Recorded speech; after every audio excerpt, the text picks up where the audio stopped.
Mrs. Diomedes loved her walks, but never took one on a Sunday. On Sunday, she would slowly climb the steep cobbled streets to the blue-shuttered white chapel above the village. In her hands, she carried a bunch of wild flowers which she had picked the day before on the path around the cliffs where she and her husband used to stroll together. She had been born in a cold grey suburb of Derby, England. Then the 60s had brought free thought, free love and cheap flights to Corfu.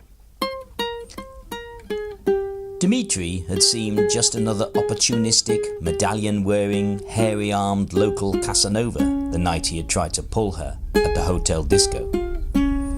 Only later, on the narrow cobbled streets of his village, where everybody nodded to him, their eyes lighting up to see him, did she realise he would be worthy of her love, though she would forever doubt if she had been worthy of his.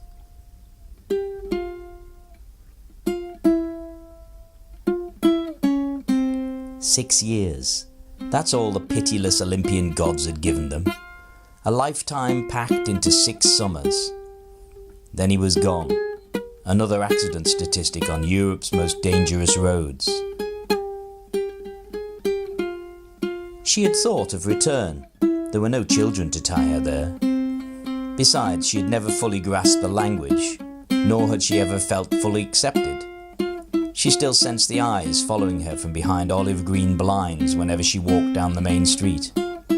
But he had lived here. Every street corner, every bench in every tiny square had contained him. He had left her without willing it, and she had no will left to leave.